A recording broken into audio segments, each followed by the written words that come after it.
Bom, só para esclarecer aí para quem está vendo de casa, eu ia seguir mais um pouquinho na aula, mas aí acabou a bateria, resolvemos fazer um intervalo, então volto de onde parei. Estava falando de renúncia, expliquei o conceito de renúncia e estava falando de uma novidade. É o seguinte, agora, como é possível o negócio jurídico processual, como vocês viram, como a gente viu lá no primeiro módulo, é possível a renúncia antecipada do direito de recorrer mesmo antes de iniciar o processo. Quer dizer, as partes podem renunciar sob a forma de negócio jurídico processual e estabelecer desde antes do processo, que não haverá nenhum recurso ou limitar o número de recursos. Essa reflexão eu peguei no livro do Luiz Guilherme Aidar Bondioli, um código comentado da Saraiva, muito bom, aliás. Aceitação. A aceitação é parecida com a renúncia, mas quando a parte aceita o conteúdo daquela decisão, expressa ou tacitamente.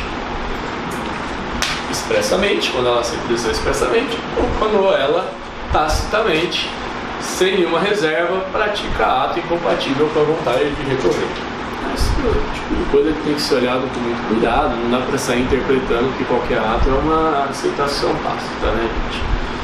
E ele fulmina o direito à interposição do recurso pela preclusão lógica, quer dizer, você praticou um ato incompatível com o ato de recorrer, portanto, está precluso. Último assunto antes de entrarmos nos recursos em espécie, especialmente começar a falar da apelação aí, recurso adesivo. O que é o recurso adesivo? Recurso adesivo é uma modalidade de recurso que cabe na apelação, no recurso extraordinário e no recurso especial, em que a parte adere ao recurso da outra parte. É um adesivo mesmo, né? Por que isso? O que é isso? Por que alguém vai recorrer adesivamente, não no caráter principal? O que ocorre? Às vezes uma decisão pronunciada, sempre para ter recurso adesivo tem que ter sucumbência recíproca, tá? O que acontece? Vem uma sentença, você sucumbe ali de uma parte mínima, mas você pensa, não vou recorrer disso, vamos acabar logo com esse negócio, ficar todo mundo feliz, com o trânsito em julgado, vamos para casa. Mas aí vem a outra parte e recorre. Aí você fala, outra parte recorreu, né? E eu não recorri, vacilei. Então você pode também, já que ela também recorreu, eu vou recorrer também. E aí você entra com o recurso adesivo. Passado o prazo?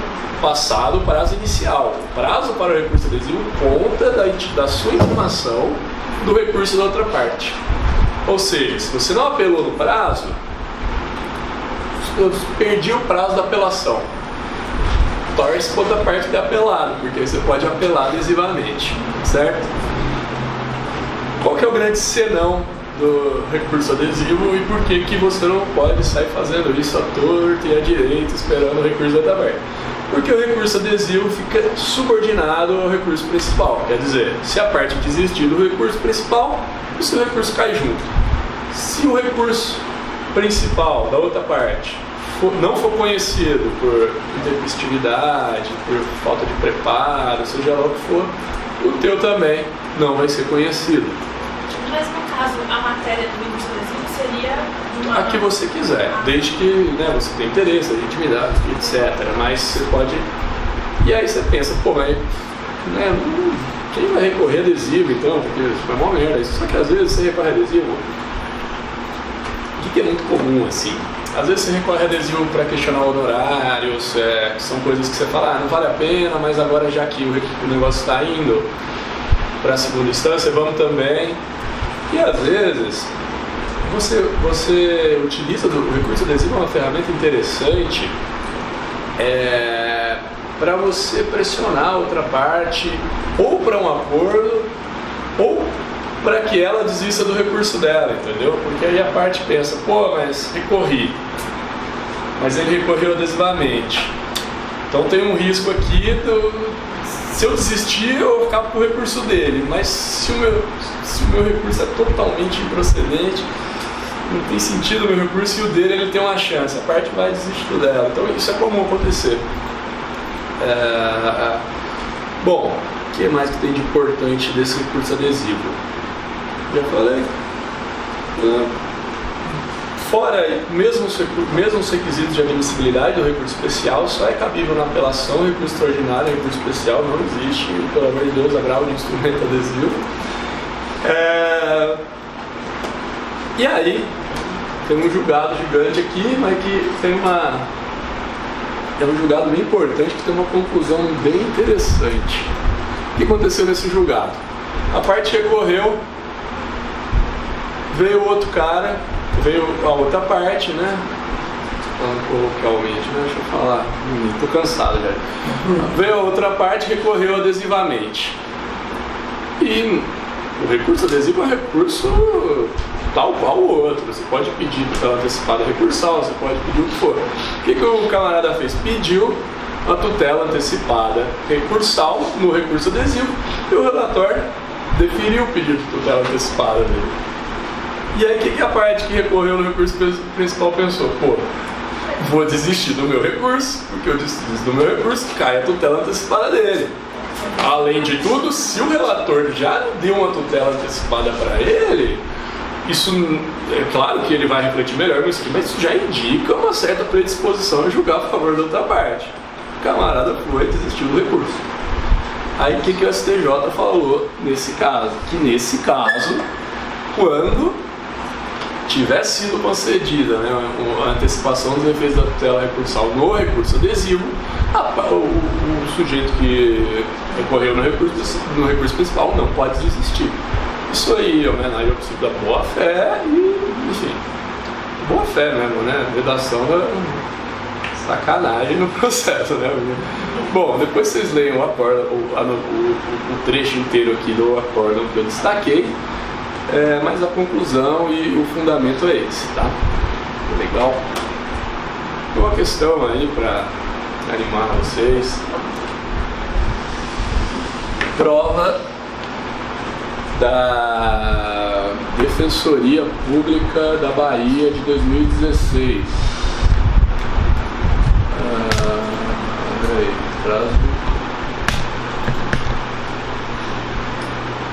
Bom, vamos lá, analise se é correta. 2016, isso foi ontem, ano passado, já na urgência do novo CPC. Analise as proposições abaixo a respeito do recurso. 1. Os recursos impedem, em regra, a eficácia da decisão, salvo a disposição legal ou decisão judicial em sentido contrário. Falso, justamente o contrário. Os recursos, em regra, não impedem a eficácia da decisão, salvo a disposição legal ou decisão judicial em contrário. 2.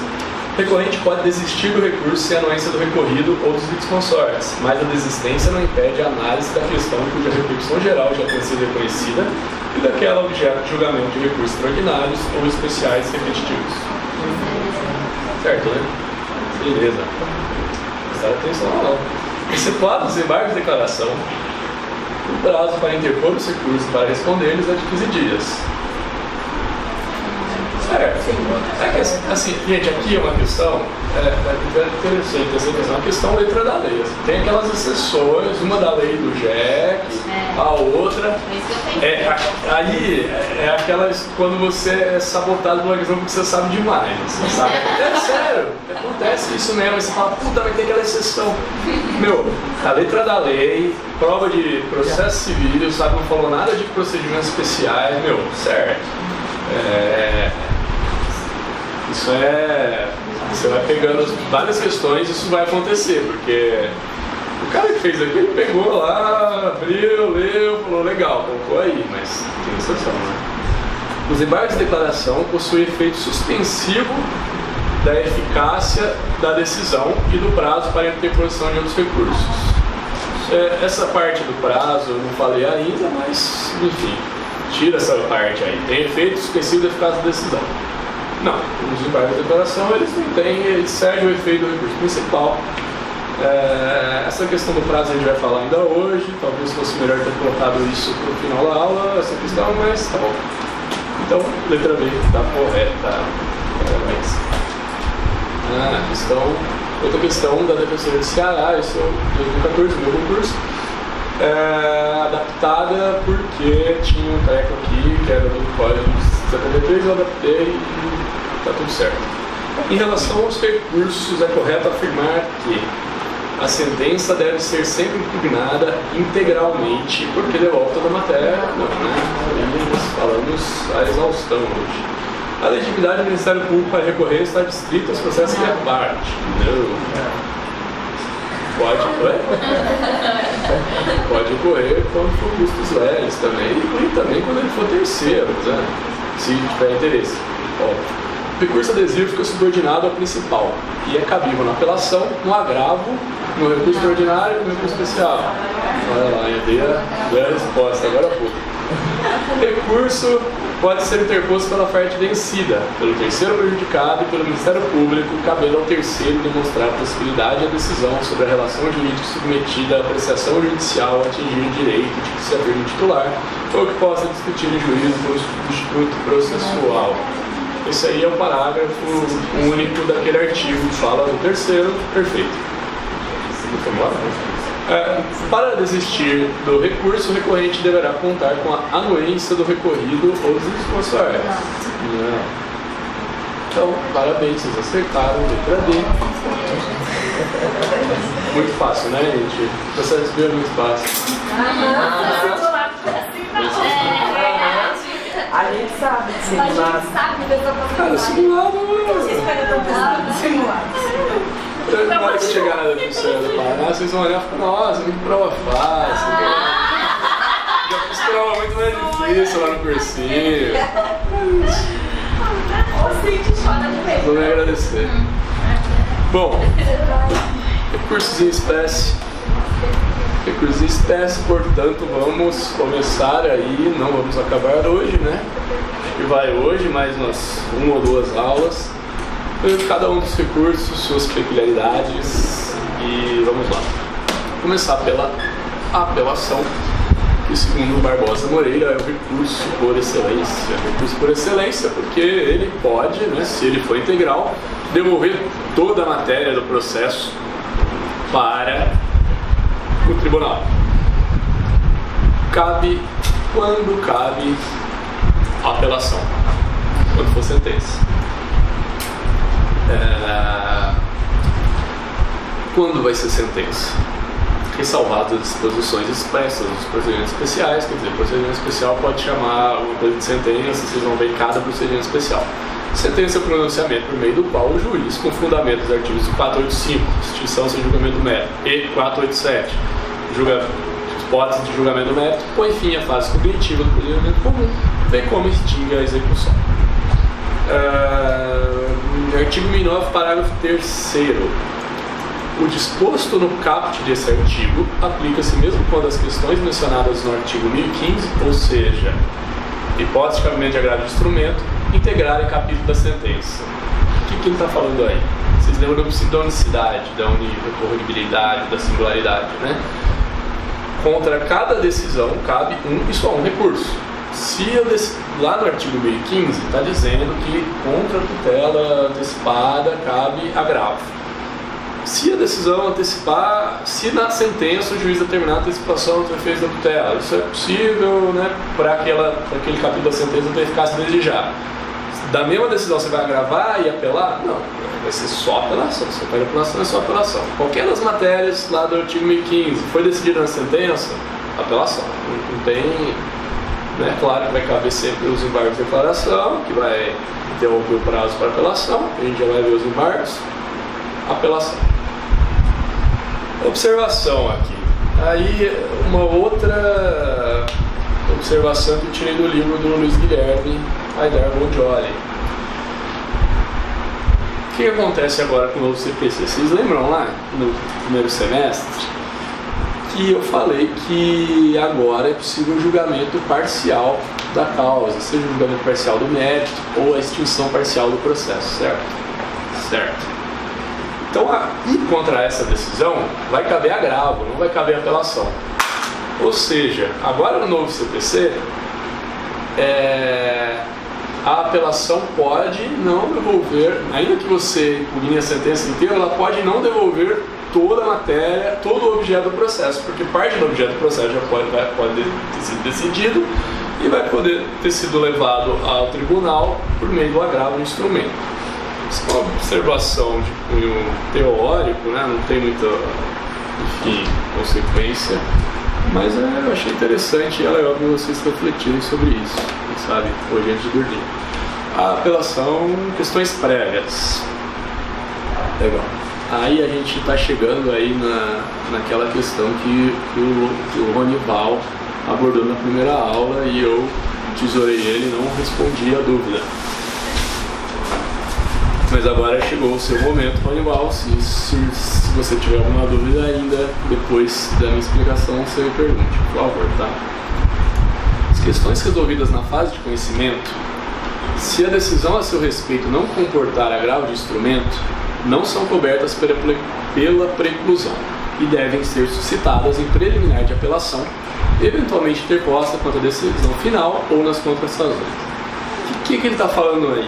Isso é uma das grandes novidades no CPC. Eu acho que vale até a pena levantar e arriscar algum desenho. Bom, vamos fazer aqui o processo. Isso aqui é um processo, tem a petição inicial, aqui tem a sentença, e aqui durante o processo vão sendo tomadas diversas decisões sobre, enfim, diversos, sei lá, pode ter tempo para decisão, mas diversas decisões, tutela antecipada, sobre inadmissibilidade de prova, versão 2 da prova, saneamento, várias decisões ao longo do processo. Como é que funcionava no sistema do CPC de 73? É importante entender, o CPC de 73 está entendendo o que mudou. Toda decisão proferida no processo, fora os despachos, todas as decisões interlocutórias, portanto, todas as decisões com conteúdo decisório eram agraváveis, seja por agravo do instrumento, seja por agravo retido. Não existe mais agravo retido, já adianto isso. Então, por exemplo, primeira decisão aqui, juiz determinou a antecipação da defesa da tutela para qualquer coisa. Contra ela cabe agravo do instrumento.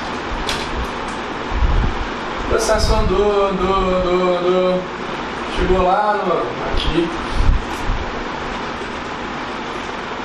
juiz indeferiu uma pergunta para uma testemunha, indeferiu uma oitiva de uma testemunha.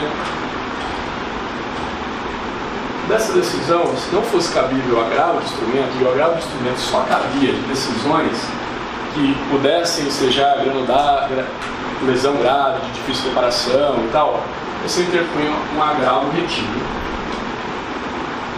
O agravo retido, como o próprio nome diz, ele ficava aqui nos autos, quietinho, retido. Ninguém julgava ele. Na hora que chegava aqui, tinha sentença.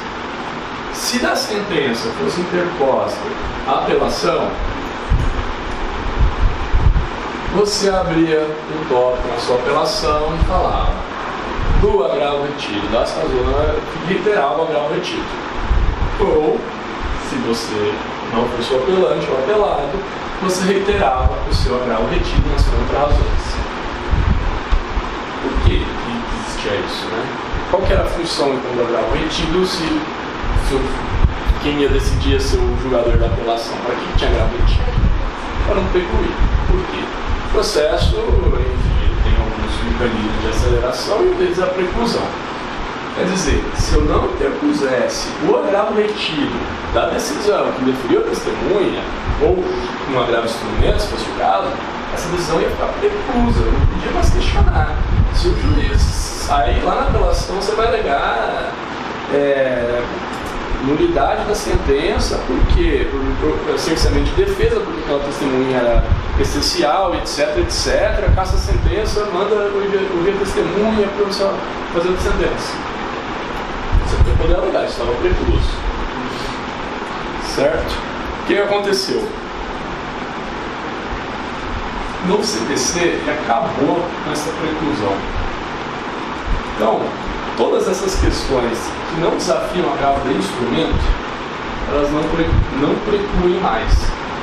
Ou seja, independentemente de você ter manifestado seu inconformismo aqui, ter agravado, retido, contra a decisão de deferir uma testemunha, uma prova, ou seja lá o que for, você pode alegar isso agora novamente em preliminar de apelação ou de contratações de apelação. O que mudou então na prática? Não tem mais agravo retido e as questões não precluem, certo? Mas tem uma outra questão aqui. É correto então falar que o novo CPC acabou com a preclusão das questões decididas em decisão interlocutória? Não. Porque das decisões que cabem agravo de instrumento, se você não interpuser agravo de instrumento, ela preclui. Então, por exemplo, inversão de ônus da prova, vamos dar um exemplo aqui. Inversão de ônus da prova é uma decisão que desafia agravo de instrumento. Não interpôs o agravo de instrumento, toda decisão que inversão da prova, acabou, essa decisão está precluída. Então, eu acho que é isso. Bom, e aí, no parágrafo 2º vem uma questão procedimental. Então, se quem suscitar, por exemplo, se você suscitar a questão prévia, né, isso estou chamando de questão prévia, essa preliminar, essa questão prévia na apelação, o recorrido, né, a outra parte vai se defender em contra-razões normalmente. Se quem suscitou essa questão prévia foi o recorrido em contra-razões, você é intimado para se manifestar antes do recurso subir para o tribunal. Beleza? Dúvidas? Foi mal? Então, vamos lá. Apelação é interposta por petição dirigida ao juízo de primeiro grau. Ou seja, você interpõe, você endereça. Por isso que a apelação, ela...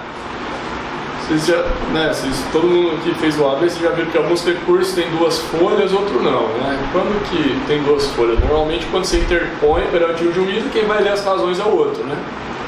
Salvo o agravo de instrumento, que enfim, você interpõe e quem julga é o mesmo, mas você continua fazendo em 2 folhas, em petição de interposição em razões, né?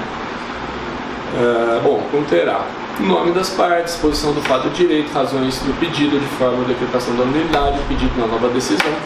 Tudo isso, se não for... Tudo isso é requisito formal, né? Então entra lá, se a pessoa não fizer nada disso, a apelação não vai ser conhecida por falta de regularidade formal. O apelado será intimado para apresentar contra-razão no prazo de 15 dias.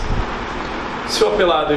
Aí outra coisa, se o apelado interpuser, porque aí o apelado é intimado para contra-razões. Aí que vem o prazo da apelação adesiva.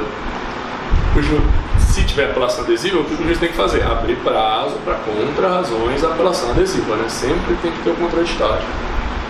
E aqui eu coloquei uma observação que eu já falei, que o apelante também será intimado se houver questões prévias nas contra-razões. Após todas essas intimações e respostas, etc., os autos serão remetidos ao tribunal pelo juiz, independentemente do juízo de admissibilidade. Ou seja, não tem mais essa história de recebo apelação, não recebo. O juiz, antigamente também, o juiz, na hora que você recebe, ele mesmo deliberava sobre os efeitos na qual a apelação era recebida. Ele podia dar efeito suspensivo, acabou isso, não é mais. Já vão ver que é o relator agora. Isso tudo para evitar que você tenha uma outra decisão e contra essa decisão tenha um outro agravo, sendo que o negócio já estava indo para o tribunal, né?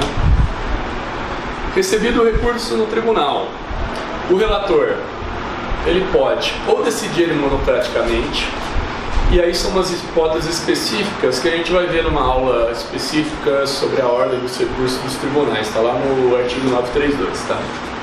Não se preocupe com isso agora, são hipóteses bem importantes, mas metodologicamente acho que é melhor para depois. Se não for o caso de decisão monocrática, ele vai elaborar o voto e vai levar a julgamento pelo órgão colegiado. A apelação terá efeito específico, portanto, a exceção àquele artigo que fala da regra, que os recursos não têm efeito específico. Já comentei isso. além de outras hipóteses previstas em lei, quer dizer, outras hipóteses em leis especiais, começa a produzir efeitos imediatamente após a sua publicação a sentença que, ou seja, não terá, podemos reescrever esse artigo para dizer, não terá efeito suspensivo a apelação que homologa a divisão da demarcação de terras, uma coisa muito importante para nós aqui, mas condena a pagar alimentos, isso é uma coisa muito importante, então é bom você decorar esse inciso aí. Extingue-se a resolução do mérito ou julga improcedentes os embargos à execução, vamos falar disso lá na aula de execução também, não tem muito problema vocês não decorarem isso agora. Julga procedente o pedido de instituição de arbitragem, que é uma coisa também que a defensoria não tem muito. Confirma, concede ou revoga a tutela provisória, isso também é importante, quer dizer, só aquele capítulo, tá? Não é a sentença inteira, quer dizer, tem lá um processo correndo, tem uma decisão de tutela provisória, sei lá, qualquer tutela provisória, se lá na sentença ele confirmar a tutela provisória antecipada, aquilo ali continua valendo. Por quê? Porque isso é lógico, porque a decisão que deu a tutela antecipada, ela já tinha efeitos, né? Você não vai, a partir da sentença, ela não vai parar de produzir efeitos, não faz sentido. Decreto em interdição. E, bom, nos casos do artigo 1º, quer dizer, quando a apelação não tiver efeito suspensivo, o apelado poderá promover o pedido de cumprimento provisório de sentença. Também vamos estudar cumprimento provisório de sentença no momento oportuno. Bom, aí o pedido de concessão de efeito suspensivo nas hipóteses do parágrafo 1º. Isso é novidade, isso é bem interessante. Tem uma sentença de alimentos, por exemplo, imagina. A sentença de alimentos está valendo, se foi intimado, foi publicado, está valendo, já tem que pagar, passou 3 meses ali, vai pagar o preço. Como é que eu peço um efeito suspensivo se eu não posso mais pedir para o juiz de primeira instância? Porque antes eu tinha que pedir para o juiz de primeira instância, ele não dava, você agravava para conseguir chegar no tribunal. No período compreendido entre a interposição da apelação e a sua distribuição no tribunal, ou seja, enquanto a apelação ainda está aqui embaixo, está em fase de contrarrazões, etc., enquanto não tem nada no tribunal, você pode protocolar uma petição lá direto no tribunal pedindo distribuição, e aí o relator, se não tiver relator por evento ainda, ele vai ficar por evento para julgar a apelação e ele vai examinar o pedido de efeito suspensivo. Isso é novidade. Se já é distribuída a apelação, aí não precisa de nada, é o relator, né? Nas hipóteses do parágrafo 1º, a eficácia da sentença poderá ser suspensa pelo relator. Ou seja, quando a apelação não tiver efeito suspensivo, a eficácia da sentença poderá ser suspensa pelo relator se o apelante demonstrar 1. A probabilidade de provimento do recurso, ou se, sendo relevante a fundamentação, houver risco de dano grave ou difícil reparação. Veja só que eu até grifei e coloquei uns números aí, isso não é original do artigo. Por quê? Porque são 2 hipóteses diferentes. Esse ou, pelo menos, é o que esse ou indica, né? Primeira hipótese, se for provável o provimento do recurso, ou seja, é uma hipótese de tutela de evidência, né? Não tem nem necessidade de demonstrar o perigo in mora nessa primeira possibilidade. Ou 2, sendo relevante a fundamentação, houver risco de dano grave ou difícil reparação. Aí sim é demonstrado o famoso moniores e o perigo in mora. Artigo 1013. A apelação devolverá ao tribunal o conhecimento da matéria impugnada, isto é, efeitos horizontais, o efeito horizontal, dimensão horizontal do efeito evolutivo, só devolverá ao tribunal o conhecimento da matéria impugnada, e nada mais do que isso. Serão, porém, objeto de apreciação e julgamento todas as questões citadas e discutidas no processo, ainda que não tenham sido solucionadas, desde que relativas ao capítulo impugnado, já falamos disso, a profundidade do efeito evolutivo. Parágrafo 2º continua falando da profundidade do efeito evolutivo. Quando o pedido ou a defesa tiver mais de um fundamento e o juiz a apelação devolverá ao tribunal o conhecimento dos demais. Aí, aqui é a teoria da causa madura, que eu já tinha adiantado, mas agora a gente vê ela em mais detalhes. Tudo bem até aqui, pessoal? estão meio quietos. Essa parte é mais burocrática, né? Não tem muito... Bom, se o processo estiver em condições de imediato julgamento, o tribunal deve decidir desde logo o mérito. Portanto, segundo esse artigo, é uma posição. Quais são as hipóteses? Reformar sentença fundada no 485, ou seja, qualquer sentença terminativa que extingue o processo em julgamento do mérito. Decretar a nulidade da sentença que extrapola os limites do pedido da causa de pedir, sentença extrapetita, ultrapetita, suprapetita. Constatar a omissão em um dos pedidos, quer dizer, sentença extrapetita.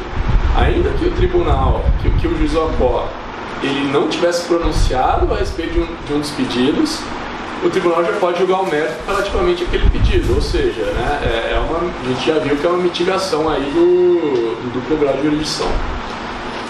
Decretar a nulidade da sentença por falta de fundamentação, quer dizer, se a sentença for nula, estiver mal fundamentada, mesmo assim, toca o barco e o tribunal pode julgar o mérito. Tudo isso se o processo estiver em condições de imediato julgamento, quer dizer, às vezes o processo foi extinto sem exame do mérito precocemente, mas tinha necessidade de perícia e tinha testemunho, um monte de coisa, aí tem que anular e mandar de volta, né? Quando reformar a sentença que reconheça a decadência ou a prescrição, o tribunal, se possível, julgará o mérito, examinando as mesmas questões. Falou a mesma coisa no parágrafo 3º, só que ele criou um parágrafo especial para o parágrafo 4º. O capítulo da sentença que confirma, concede ou revoga a tutela provisória é impugnável na apelação. Ou seja, ele repetiu aquele outro parágrafo que a gente acabou de ler, que diz exatamente a mesma coisa. Artigo desnecessário. Parágrafo.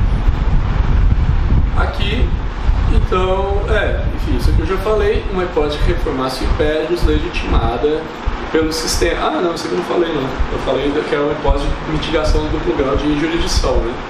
Mas aqui tem também uma hipótese de reformácio impérios, que é a única hipótese admitida aí no processo civil. Quando? Imagina que houve sentença terminativa, né? Uma sentença que não julgou o mérito do processo. Pelo parágrafo 3º, o tribunal pode olhar e pode decidir o mérito, certo? Só que ele pode julgar improcedente o mérito, certo? Na prática, vocês concordam comigo que a situação da parte piorou? Por quê? Porque ela tinha uma sentença terminativa, ou seja, que não faz coisa julgada, e agora ela tem uma sentença de improcedência que faz coisa julgada. Ou seja, essa é a única hipótese em que se admite a reformácio impérios no sistema processual civil. Beleza? As questões de fato são propostas no juízo inferior, não propostas no juízo inferior, poderão ser suscitadas na apelação se a parte provar que deixou de fazê-lo por motivo de força maior. Esse artigo 1014 ele diz respeito ao fato prévio, quer dizer, você tinha que ter alegado os fatos lá na primeira instância. Se você não alegou, se você provar que deixou por motivo de força maior, você pode alegar em segunda instância. Isso é meio relativizado, tá? Mas tem esse artigo importante falar. Artigo 933 é diferente. Se o relator constatar a ocorrência de fato superveniente, ou seja, um fato posterior à decisão recorrida, ele pode intimar as partes para se manifestar e ele pode considerar isso. Ou seja, questão de fato anterior, desde que a parte prova que deixou de alegar por motivo de força maior. Fato superveniente, o relator pode constatar até de ofício. Exceção a essa regra, a prescrição pode ser alegada em apelação independentemente de prova de motivo de força maior. Prescrição é matéria de fato. Isso foi decidido nesse julgado aí do STJ, que eu coloquei aí o número para vocês. Mas agora não é exatamente a alegação de fatos novos, mas a juntada de documentos, são coisas diferentes, porque o documento ele pode servir para provar fatos já alegados. É possível juntar de documentos que não sejam indispensáveis à propositura da ação, desde que garantido o contraditório e ausente qualquer indício de má-fé. Quer dizer, a jurisprudência diz que documento novo pode juntar desde que não tenha má-fé. Então, não tem muita inteligência nisso aí. Dúvidas quanto à apelação? Agravo.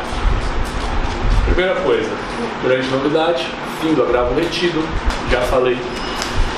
Artigo 1009, parágrafo 1º, já falei também, não são cobertas pela inclusão aquelas questões que outrora eram agraváveis aí pelo agravo retido.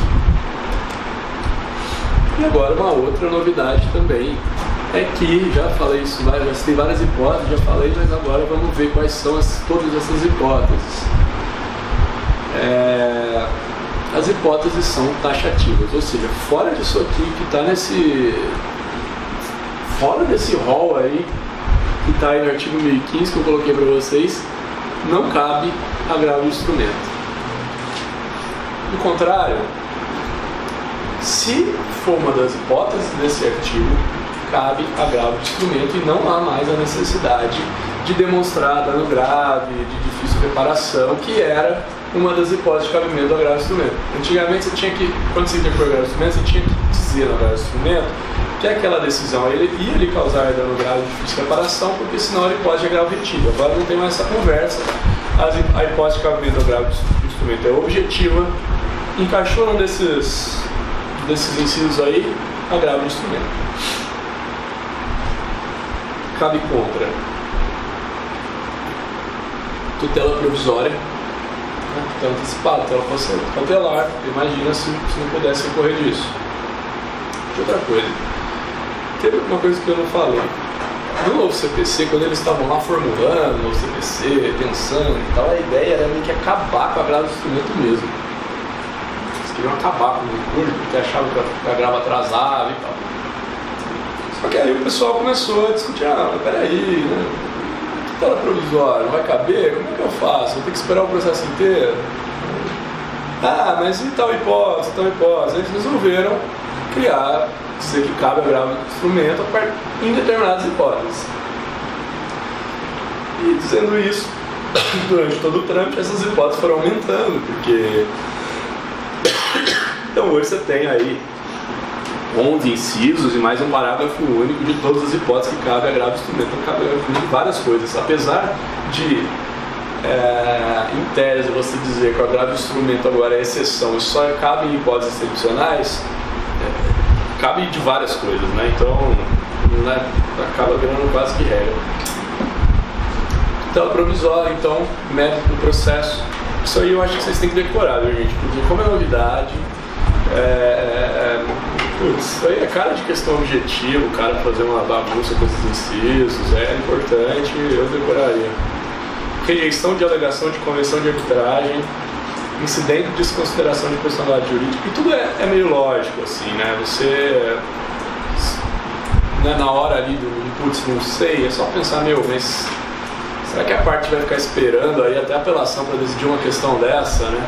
Só toma cuidado com competência, decisão de competência não cabe agravo de instrumento. Isso está sendo bem criticado, porque você imagina, uma decisão que declina da competência, manda o processo lá para a puta que pariu, você só vai poder recorrer disso na apelação depois do processo já ser julgado, né?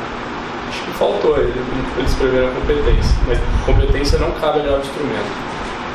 Enfim. Olha para você ver como é só das hipóteses mesmo que causam dano. Rejeição do pedido de gratuidade de justiça gratuita ou acolhimento do pedido de sua revogação. Quer dizer, se você revoga a justiça gratuita ou se você não acolhe o pedido de justiça gratuita, a parte ela fica inviabilizada de continuar o processo, porque ela não tem grana para continuar. Agora, na decisão que defere o pedido de justiça gratuita, não cabe agravo. Por quê? Não tem problema, você segue o processo, lá na apelação você suscita isso. E se for o caso de reformar, reforme, tinha uma parte para recolher todas as coisas atrasadas e boa. Certo? Então faz sentido. Exibição ou posse de documento e coisa. Exclusão de litisconsorte, quer dizer, tirou o camarada do processo, né? Vai suscitar isso em qual apelação, né? Tá fora. Rejeição do pedido de limitação de litisconsórcio, admissão e inadmissão de intervenção de terceiros, concessão, modificação ou revogação do efeito suspensivo aos embargos da execução. Vamos ver lá na execução outros casos expressamente referidos em lei. E aí no parágrafo 1º, todas as decisões proferidas na fase de liquidação de sentença, cumprimento de sentença, processo de execução e processo de inventário. Quer dizer, processo de execução não tem sentença, só vai ter sentença se a decisão foi quando ele extingue a execução, mas aí você já não tem mais interesse em fazer nada. Então não faz sentido não caber agravo de instrumento das decisões da execução, porque você simplesmente não vai ter oportunidade para levantar de novo essas questões, né? Se houver, bom, aí tá, uma pergunta importante. Se houver questão urgente a ser decidida, fora das hipóteses taxativas de agravo, fora das hipóteses do 10, 15, não é possível julgar, aguardar até a apelação, o que a parte faz? Chora? Tá, decisão aí, muito foda, vai zoar minha vida no processo, vai me ferrar. Não cabe agravo. O que eu faço? Mandado de segurança. Sempre vai caber mandado de segurança. E é por isso que critico muito essa previsão do negócio taxativo, né? Porque vai diminuir o agravo, vai aumentar o número de mandados de segurança. Então, enfim. Não sei se está tendo muito efeito prático isso. Por exemplo, o indeferimento de uma prova que vai perecer, né? Deferimento de prova não cabe, né? É um velhinho, o cara vai morrer, e aí? Mandar de segurança. Nessa segurança que eu vou te fazer, você não vai guardar a prova da Bahia? É mesmo? Olha só, agora precisa nada. Bom, então agora vocês já sabem. Outra hipótese que pode caber em tese, que eu já falei, decisão sobre competência, né? Mas aí vai depender muito do caso concreto, né? Você parece que dar um caso prático, que tá. a pessoa fala Isso é comum. Decisão sobre... E aí talvez você já tinha que saber que isso não estava nos incisos, ele perguntou os incisos. Instrumento, as mudanças, e aí começou a apertar a pessoa. Isso é uma mudança muito... É uma das principais mudanças, sabe, do novo CPC. Fez uma bagunça em dois recursos aqui, na rejeição da instituição da arbitragem, vamos lá. Na apelação do 5, teve no julga procedente por instituição da arbitragem, ele fala que é apelação. Aonde? Nos requisitos lá da apelação. Tá, quando julga procedente, mas aqui é a rejeição. Você tá bom. Então, aí, poderia. Não tinha percebido isso, né? Exatamente. Isso aí é uma. Isso é matéria de isso aí, o examinador ferrar todo mundo sem inclusão. Só ele trocar a rejeição por presidência, apelação com agravo, cara, na hora pra você lembrar qualquer outro. É só você pensar. Esses itens todos aqui. É só você pensar assim, mas isso nesse caso não é tão difícil. Só você pensar, porra, tem uma convenção de arbitragem, o cara rejeitou. Significa que o meu processo, que deve ser julgado pelo árbitro, ele vai correr na justiça comum, vai correr o processo inteiro e só vai ser julgado lá na apelação, e aí o relator vai falar, não, era arbitragem. Não, então vamos julgar logo isso, entendeu? Então faz sentido no caso da procedência, o que acontece? Você julga procedente a convenção de arbitragem, acabou o processo, você apelou, já vai lá pra cima. Então é direto, entendeu? Você não tem que esperar mais nada. Então faz sentido. Várias regras. Vamos falar das mais importantes aqui. Agravo será dirigido diretamente ao tribunal. Isso aí, gente, é a coisa mais fácil que tem de lembrar. Por quê? Porque o agravo é de instrumento. Por que ele é de instrumento? O que é instrumento? Instrumentos são as cópias que vão junto com o agravo. Isso que é instrumento. Instrumento você tem que juntar um monte de cópia. Por quê? Porque o relator do agravo lá no tribunal, ele não tem o processo para consultar. Então você junta as cópias do processo. Isso chama instrumento. O agravo é um instrumento que vai direto para lá. Se o agravo apelação, por que não tem instrumento na apelação? Porque os autos vão junto com a apelação. Você interpõe lá embaixo e tudo sobe.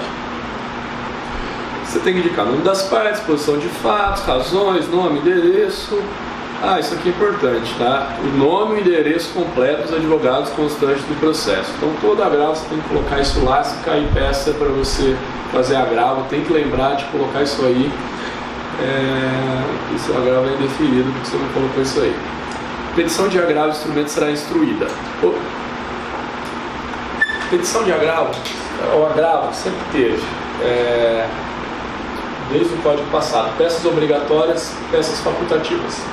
Justamente porque o relator não tem o processo em mãos. Obrigatórias. Inicial contestação, aumentou o número de peças obrigatórias, aliás. Não tinha esse negócio de inicial contestação, pelo que eu me lembro. Petição que ensejou a decisão agravada, não tinha isso nem a pau. Própria decisão agravada, certidão de intimação, enfim. E as procurações, é importante também a cadeia de procurações e tal. Se não tiver, por exemplo, eu estou agravando aqui antes do prazo, não tem publicação.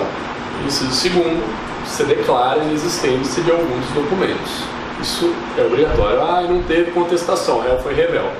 Então lá na tua petição, nos termos, artigo 1017, inciso segundo, declaro que não existiu contestação nesse processo. E aí peças facultativas. Todas as outras que você achar úteis para a instrução da causa. A sua petição vai acompanhar custas, corte de remessa de retorno, se devido. Bom, no prazo do recurso, o agravo será interposto por protocolo, correio, etc. Na falta de qualquer cópia de qualquer peça ou algum vício que comprometa a admissibilidade do agravo, o relator deve aplicar o disposto no 932, parágrafo único, que eu copiei aí embaixo para vocês. Ele tem que intimar em 5 dias. Então, está expresso aí que o relator não pode falar mais, você não juntou a cópia, porque antes já veio acontecer, não, você juntou, mas está ilegível, o agravo não está conhecido. Acabou isso, você tem que intimar em 5 dias para sanar o vício, né? Se o recurso for interposto por sistema de transmissão de fax, se você for mandar o recurso por fax, você não precisa juntar o instrumento, você só junta, porque além do fax é o seguinte, se você não desconhece, pode cair. Tem um caso, sei lá, em Manaus, o prazo é de 15 dias, só que até o negócio chegar em Manaus vai nos 5, né? Então você interpõe o negócio por fax e aí você ganha mais 5 dias para protocolar o original. Nesse caso você não precisa mandar os documentos por fax. Isso é uma norma bem razoável, porque imagina o bolo que ia ficar, né? E aí tem uma novidade aqui. Sendo eletrônicos os autos do processo, dispensam-se as peças referidas nos incisos 1 e 2 do caput, facultando-se o agravante a anexar outros documentos que entender úteis para a compreensão da controvérsia. Quer dizer, ele diz não tem peça obrigatória mais para agravo em autos eletrônicos. Por quê? Porque em tese o desembargador pode entrar lá no sistema e consultar. É claro que você, como advogado, defensor diligente, não vai contar com a boa vontade pois você vai juntar para facilitar a vida dele, porque um desembargador com a vida facilitada é um desembargador mais feliz e um desembargador que vai olhar o seu recurso com melhores olhos. Bom, agora artigo 1018, antigo artigo 526, bem conhecido aí de quem estagiou no escritório de advocacia. Em 3 dias depois continua 3 dias, Em 3 dias depois da interposição do agravo instrumento, não tem intimação, porque foi você que interpôs o agravo instrumento, então você sabe que dia que foi, né? Você tem que fazer uma petição para o juiz de primeira instância comunicando que você interpôs o agravo do instrumento. Isso é motivo de não conhecimento do seu agravo de instrumento se você não fizer isso nos processos físicos, porque nos digitais não há mais essa obrigação. Parágrafo 2º, não sendo eletrônicos os autos, o agravante tomará a providência prevista no caput no prazo de 3 dias a contar da interposição. Parágrafo 3º, o descumprimento, desde que arguido e provado pelo agravado, importa na admissibilidade do agravo do instrumento. E nesse caso não tem choro nem vela, não tem intima em 5 dias para corrigir, não, 3 dias, é um dos prazos mais sacanas aí do código, e ele continua, mas não é mais obrigatório no caso de autos eletrônicos, tanto que no artigo 1018 eu grifei ali poderá de verde, né? Que agora o caput não está estabelecendo um dever, mas ele vem estabelecido no parágrafo 3º para os autos físicos. E aí tem o juízo de retratação. Depois é interessante você fazer isso, porque nessa petição mesmo você pede para o juiz se retratar, porque todo agravo tem esse juízo de retratação, o efeito regressivo.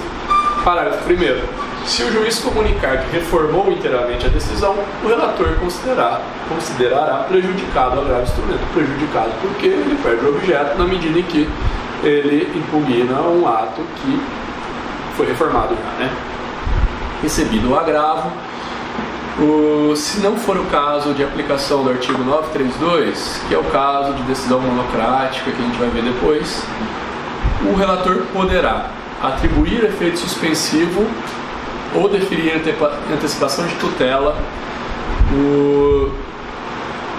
Enfim, você pode, na petição do agravo você pede, ou se você pedir, você pode pedir efeito suspensivo, ou seja, para antecipar a eficácia da decisão, ou antecipação de tutela, que é a antecipação dos efeitos da tutela recursal, o famoso efeito ativo, que enfim, você pede alguma outra coisa liminarmente que não a mera suspensão dos efeitos da decisão. E aí isso é analisado pelo relator monocraticamente. Ele vai mandar intimar o agravado para responder em 15 dias, vai determinar a intimação do Ministério Público, se for o caso, e vai solicitar o julgamento em prazo não superior a um mês, regra que é muito cumprida pelos nossos tribunais, como vocês sabem. Né? Acabou o agravo de instrumentos, vocês têm dúvida? Não? Tá bom. Agravo interno, e aí já não vai dar tempo, viu? Tem mais uma hora de aula. Tô brincando, tem mais 15 minutos, é isso? Agravo interno em embargo de declaração, vamos ver se dá tempo. Oi? Pô, agravo interno tem 3 slides. Não, vou falar de agravo interno e embargo de declaração. Eu vou acabar com isso aí. Agravo interno. O que é agravo interno? É o também conhecido como agravo regimental. Né? Tem esse nome de agravo regimental porque inicialmente ele não era previsto no começo do CPC de 73, ele começou a ser previsto nos regimentos internos, aí pegou esse nome de agravo regimental, mas o nome certo dele, lá segundo o código, é agravo interno. Quando que cabe agravo interno? A gente vai ver lá, a gente já viu que o relator, tanto na apelação quanto no agravo, pode julgar monocraticamente. Seja para prover, para improver ou para não conhecer o recurso. Nesses casos, sempre vai caber agravo interno. O que o agravo interno faz? Ele leva a matéria decidida monocraticamente para o órgão colegiado. Para os outros, normalmente, né, os outros 2 juízes. São 3 que normalmente julgam, né, se não for um caso especial. O recorrente impugnará especificamente os fundamentos da decisão agravada, ou seja, da decisão do relator. O agravo, 15 dias também, tá aqui, todos os recursos têm 15 dias. O agravo será dirigido ao relator, que intimará o agravado em 15 dias. Tem juízo de retratação também, então, portanto, tem efeito regressivo, quer dizer, o relator pode se retratar. Se ele não se retratar, após a intimação do agravado, manda para o colegiado julgar. 99% dos casos você sabe o que vai acontecer, né? O colegiado ele vai manter o voto dele sem alterar nada, o colegiado vai falar bacanão. É só um desgaste a mais. É só um desgaste, você tem que fazer isso, porque se você não fizer isso, não cabe o especial. Então isso é etapa necessária. Vedado ao relator, aí tem um artigo aqui que veio para tentar dar uma cutucada. É vedado ao relator limitar-se à reprodução dos fundamentos da decisão agravada para julgar procedente ao agravo interno. Quer dizer, então você tem que fundamentar por que você não está dando procedência ao agravo interno, não só copiar a sua decisão. Quando o agravo interno for declarado manifestamente inadmissível ou improcedente, em votação unânime, o órgão colegiado, em decisão fundamentada, condenará o agravante ao pagamento ao agravado de multa fixada entre 1% e 5% do valor totalizado da causa. Isso aqui só para casos absurdos, né? É manifestamente inadmissível. Você sabe que pode ter alguma câmera, algum relator aí que tem um entendimento mais agressivo, mas isso aqui veio também várias ideias, que a gente consegue as várias ideias que compõem o processo legislativo de formação do código, né? Isso aqui certamente foi alguém falou, não, tem muito recurso aí, vamos tentar colocar uns freios, umas multas para assustar a galera. Então é sempre a interposição de qualquer... E aí tem uma coisa importante aqui. A interposição, nesse caso, a interposição de qualquer outro recurso está condicionada ao depósito prévio do valor da multa do parágrafo 4º. Então ali o cara te dá uma multa, ele não deixa mais você recorrer até você pagar a multa. Isso é sacanagem. Para nossa sorte, dos nossos assistidos, o beneficiário da justiça gratuita, ele não está sujeito a essa limitação do recurso, ele só paga depois, né? Se revogado o benefício. Agravo interno. Algumas decisões do relator, portanto, são irrecorríveis por expressa decisão legal, quando não vai caber agravo interno. Decisão que delibera sobre a presença de amicus curiae no processo. Amicus curiae nunca pode recorrer sobre ele, coitado. Decisão do relator do STJ ou STF sobre a relação de prejudicialidade entre recurso extraordinário e recurso especial. O que é isso, relação de prejudicialidade? Quando por exemplo, você pode interpor os dois ao mesmo tempo, o recurso especial e o recurso extraordinário. Então, um vai ficar retido enquanto o outro não for julgado. Isso que é a relação de prejudicialidade, a gente vai ver isso com calma depois, mas só para vocês saberem que essa decisão do relator é irrecorrível. Decisão que releva a pena de deserção da apelação no caso de justo impedimento. Vocês lembram lá naquele artigo lá que fala lá do preparo da apelação que a gente leu? Tem um caso que fala, porque em caso de justa causa, essa parte não recolheu o valor, o juiz pode relevar a pena de deserção. Essa decisão não é recorrível também. E aí, tem uma coisa interessante agora do novo CPC, que também pode ser objeto de questão aí na sua prova. As decisões do relator sobre efeito suspensivo e tutela antecipada recursal são recorríveis por agravo interno. Antes não era. Então, você não podia agravar a decisão por efeito suspensivo. Na prática, eu não sei se vai fazer muita diferença, porque o que acontece? Chega uma decisão, deu efeito suspensivo. O que vai acontecer? Qual é o passo seguinte, depois de intimar a outra parte? É levar o recurso à mesa para julgamento, certo? Então, você vai recorrer, você vai interpor agravo interno, mas ele já vai ser levado à mesa para julgamento mesmo. Não sei, eu preciso ver como é que... Fiquei curioso sobre como é que isso vai funcionar na prática, porque eu acho que não vai ter muito efeito não, mas para a prova é importante. Dois precedentes importantes. O agravo regimental não pode ser trancado pelo relator, cabe mandato segurando. Quer dizer, o relator ele não pode ficar segurando o agravo regimental e falar, não vou apresentar isso aí para a turma não. Ele é obrigado a... Ele não é obrigado a votar a favor de ninguém, mas ele é obrigado a levar o processo à mesa para julgamento. Porque o grande princípio que fundamenta a existência do agravo interno é o princípio da colegialidade, né? Quer dizer, admite-se excepcionalmente que o relator tome decisões monocráticas, desde que a parte prejudicada tenha a possibilidade de ter a sua decisão revista pelo colegiado. E aí a súmula 281 do STF, que eu já falei, que é inadmissível o recurso extraordinário quando couber na justiça de origem recurso ordinário da decisão impugnável. Quer dizer, recurso ordinário aqui está usando em sentido amplo, assim, qualquer recurso que não seja extraordinário ou especial, tá?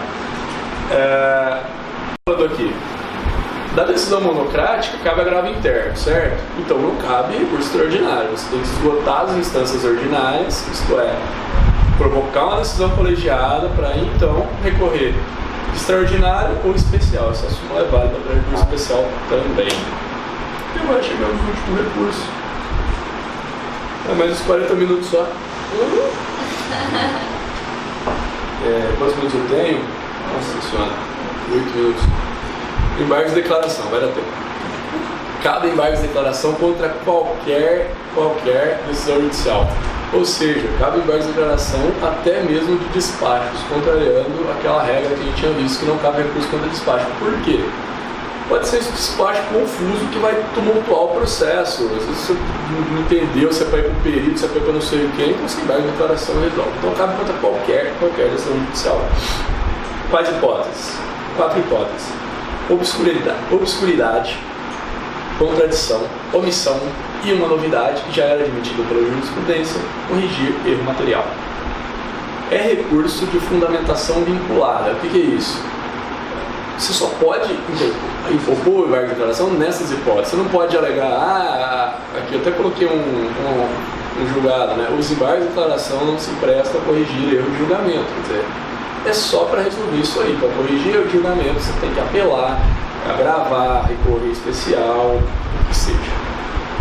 Interesse.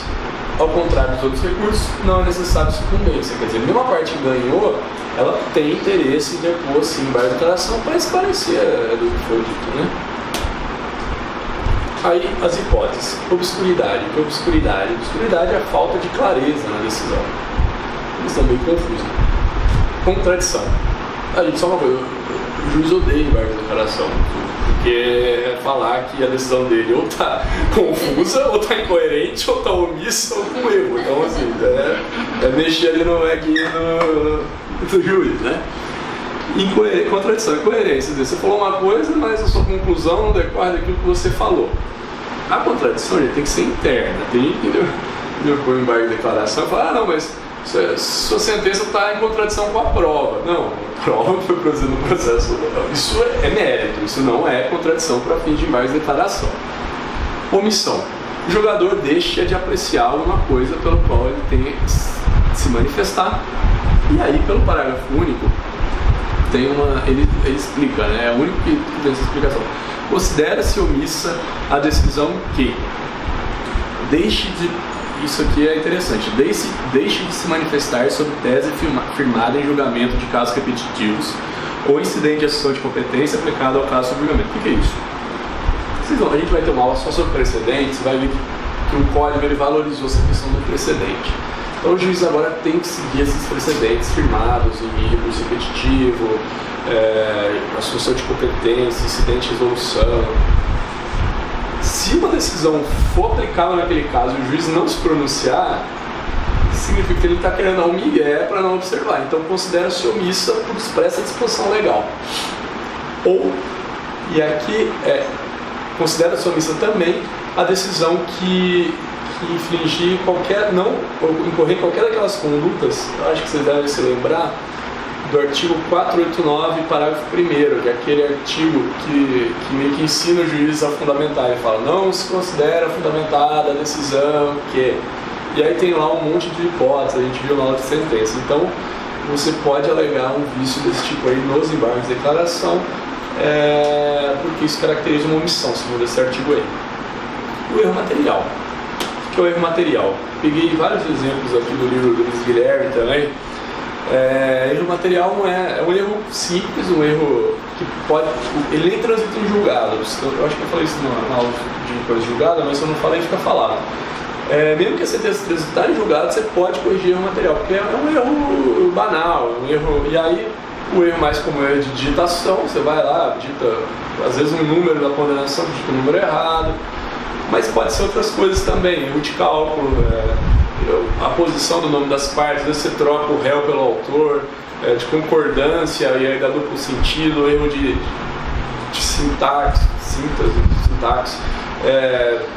troca a ordem dos negócios, mas enfim, coisa perceptível que você viu ali que todo mundo é sujeito a erro, né? Não tem ninguém é Deus aí, embora alguns juízes acham que são, e todo mundo pode errar. E aí os embargos de declaração servem para corrigir erro material. É novidade no novo CPC, é novidade em termos de previsão expressa, mas a jurisprudência já admitiu, então não é bem uma novidade. A novidade é só a positivação disso aí que já vinha sendo admitido. Embargos serão opostos no prazo de 5 dias, em petição para o mesmo juiz, é ele mesmo que vai julgar, então não tem, né? no grau, nada aqui, e não se sujeita a preparo, quer dizer, não tem custas. Aplica-se aos embargos o artigo 229, prazo em dobro para consórcios com procuradores diferentes. Vou escrever aí para vocês. E é óbvio que, como a defensoria tem prazo em dobro para todas as manifestações, ela também tem prazo em dobro para os embargos de declaração, portanto, tem 10 dias. O juiz, se, aí esse parágrafo segundo é interessante, isso aqui já vinha também sendo construído pela jurisprudência. Se houver da decisão dos embargos, embora os embargos não se prestem a corrigir injustiças da decisão dos embargos pode implicar uma modificação no julgado. Quer dizer, você aponta uma contradição no julgado. O juiz tem que resolver aquela contradição. Dependendo do nível da contradição, ela pode implicar em alguma mudança na própria decisão, né? E aí, nesse caso, o juiz tem que intimar a outra parte para se manifestar em 5 dias em homenagem ao contraditório, o princípio geral do Código Civil. O juiz julgará os embargos em 5 dias, aquele prazo que todo juiz vai observar, como vocês sabem, nos tribunais.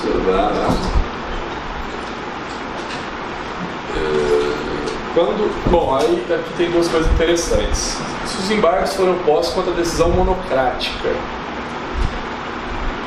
o relator tem que julgar os embargos monocraticamente. Por quê? Porque uma decisão dele mesmo, como é que ele vai mandar para o plenário? Porque isso costumava acontecer, se embargava a declaração, aí o juiz falava, conheço desses embargos como agravo regimental, aí o negócio vai para a mesa, todo mundo já julga, tipo fora, enfim.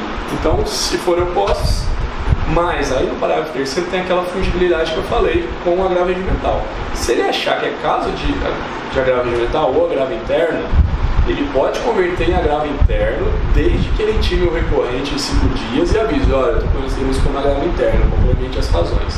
Para não sacanear o cara dele interpor embargos de declaração e acabar com uma decisão em agravo regimental, né? Essas coisas aqui. Bom, caso acolhimento dos embargos implique modificação, bom, isso aqui também é muito importante. Tinha uma súmula do STJ, faltou um J aqui no meu. Dá pra aumentar 5 minutos aí, né, gente? Dá. Puta, né? Será que ela não vai aguentar 5? Vamos aí. Tá acabando, se eu parar agora, não vai ficar sem sentido nenhum. Se os embargos. O que acontecia? Tinha essa súmula. É inadmissível recurso especial interposto antes da publicação do acórdão dos embargos de declaração sem posterior ratificação. O que acontece? Eu acórdão ao tribunal, cabe recurso especial, né? Se é intimado o acórdão, você vai interpor recurso especial. Lindo. Parte contrária vem embargo de declaração. Os embargos são rejeitados, como normalmente são, tá? O seu recurso sobe, vem o STJ e fala, não, você tinha que ter reiterado o seu recurso especial depois do julgamento dos embargos, porque aquele acórdão dos embargos integrou o primeiro acórdão. Ou seja, eu não conheço o seu recurso especial. Isso é uma sacanagem. E o novo CPC ele expressamente proibiu o STJ de fazer isso, porque se houver modificação do julgado, aí tudo bem, faz sentido, porque aquela decisão que você está recorrendo já vai ser outra. Agora, não houve alteração nenhuma na decisão. Você tem que reiterar? Não, né? Não faz sentido. Então, caso o acolhimento dos embargos implique em modificação da decisão embargada, o embargado que já tiver interposto outro recurso tem o direito de complementar e alterar suas razões nos exatos limites da modificação no prazo de 15 dias. Se os embargos forem rejeitados ou não alterarem a conclusão do julgamento anterior, o recurso interposto pela outra parte antes da publicação do julgamento dos embargos de declaração será processado e julgado independentemente de ratificação. Caiu essa maldita súmula. Pré-questionamento ficto.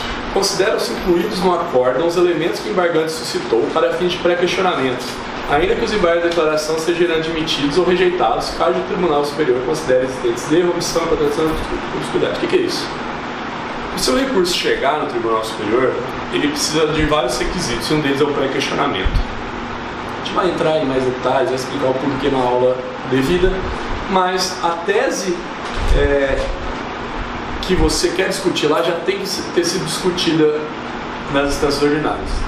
Acontece que o desembargador ele acaba discutindo o que ele quer e muitas vezes ele pode não discutir aquela tese que você quer levar para o STF. Então o que você vai ser embargo de declaração.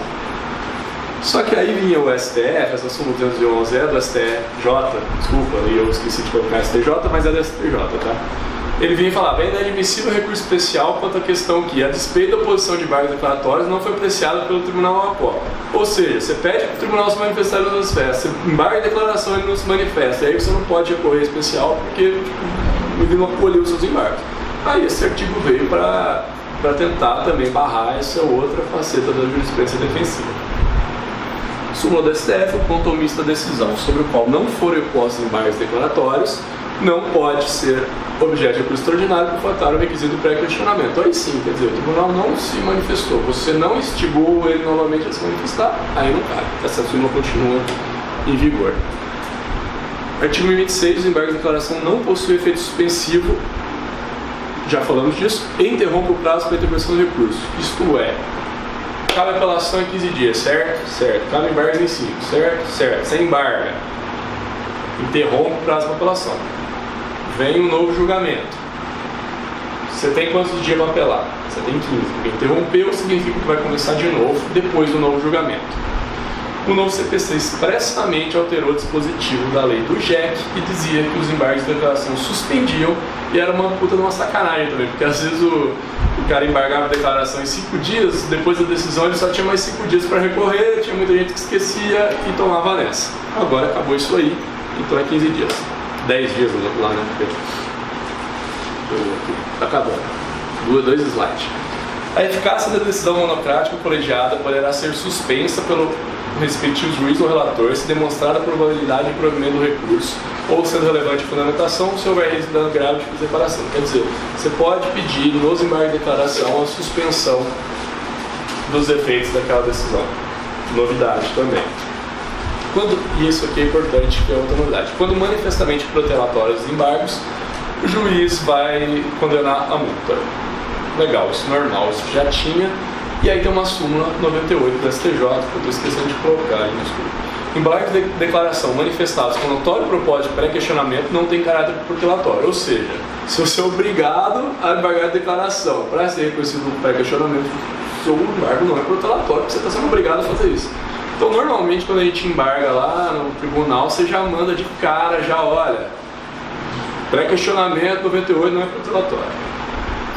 E aí, na reiteração de embargos manifestamente protelatórios, a multa será elevada e, enfim, obstará qualquer recurso. Ou seja, aqui é na segunda multa que obsta a interposição de outro recurso. O beneficiário da justiça gratuita também não tem obstado o direito ao recurso.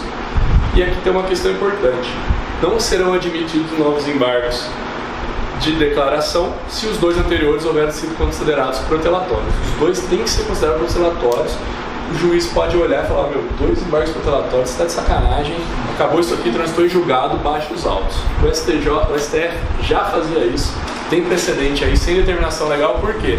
Porque o cara lá em cima, para ele não ter execução definitiva aqui embaixo, ele ficava embargando de declaração para não ter que cumprir com a execução definitiva. Chegava uma hora que o STF falava, não, para de brincadeira.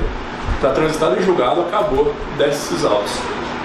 Então, aqui eu coloquei 2 precedentes, um do STF e um do STF também, admitindo isso aí.